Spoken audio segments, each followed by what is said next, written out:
Everyone's telling you you're not behind. Alex Hormozy says it. Half of Instagram says it. And look, I get it. The message is well-intentioned.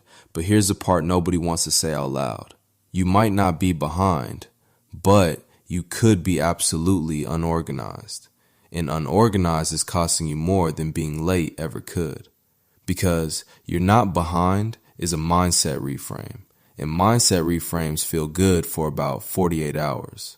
Then Monday comes back around and the chaos is still there. Today, we're going deeper than that.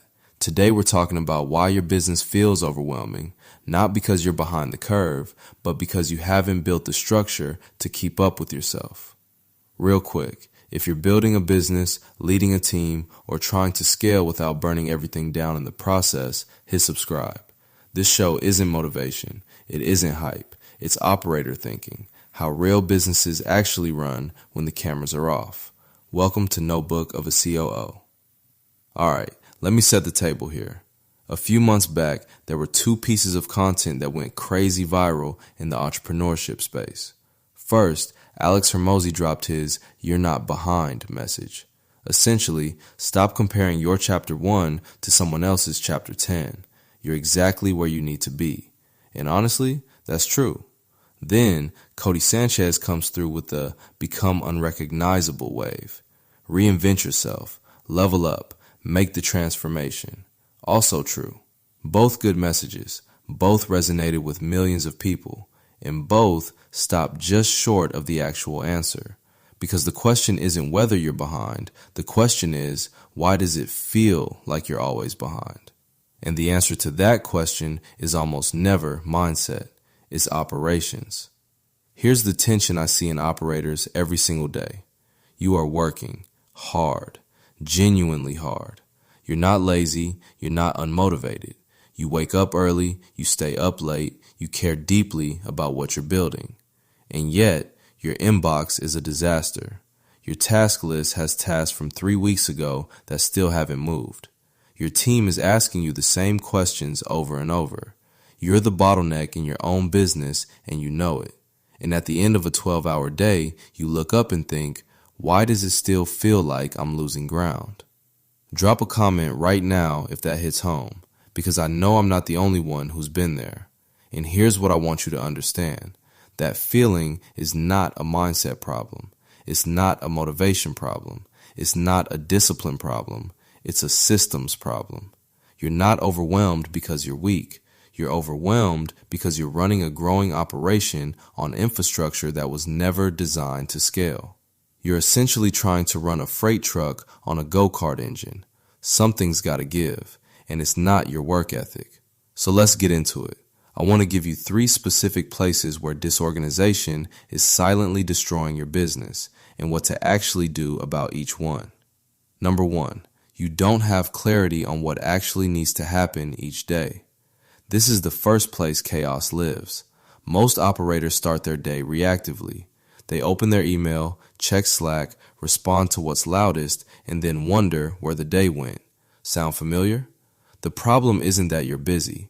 The problem is that busy and productive are not the same thing. And without a clear daily operating system, a defined set of priorities that you actually protect, you'll always end the day feeling like you ran a marathon and got nowhere. The fix here isn't complicated. It's a daily top 3. 3 things that, if they get done today, make everything else either easier or irrelevant. Not a 47-item task list. 3 items, written before you open a single app in the morning. Simple? Yes. Common practice? Absolutely not. If you're watching or listening right now and you've never done this consistently, I want you to try it this week and drop a comment telling me what changed. Because the operators I work with who implement this one thing alone report feeling 40 to 50% less scattered within 2 weeks. Not because they're doing less, but because they finally know what actually matters. This brings me to number 2. Your business is running on tribal knowledge, not documented process. This one is sneaky because it doesn't feel urgent until it becomes a crisis. Tribal knowledge means your business runs on what's in your head or what's in your best employee's head.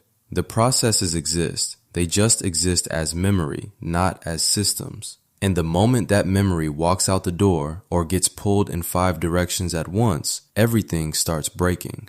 I talk to operators all the time who say, my team keeps making mistakes, or nobody does it right unless I'm watching. And my first question is always, is there a written process for that? 9 times out of 10, the answer is no. And here's the thing, you can't hold people accountable to a standard that only exists in your head. That's not a people problem, that's a documentation problem. The fix is to start building what I call a single source of truth. One place, whether that's Notion, ClickUp, Google Drive, whatever tool you actually use, where every repeatable process in your business lives in written form. You don't have to document everything overnight. Start with the top 5 things your team asks you about most often. Write the process down, review it with them, then protect it. That's not a big initiative, that's an afternoon, and it pays dividends for years. And last but not least, number 3, you have no feedback loop, so you never actually know what's working. This is where most operators fly completely blind. They're doing the work, they're pushing hard, but they're not measuring. And because they're not measuring, they can't improve. And because they can't improve, they keep doing what they've always done and wondering why results aren't changing.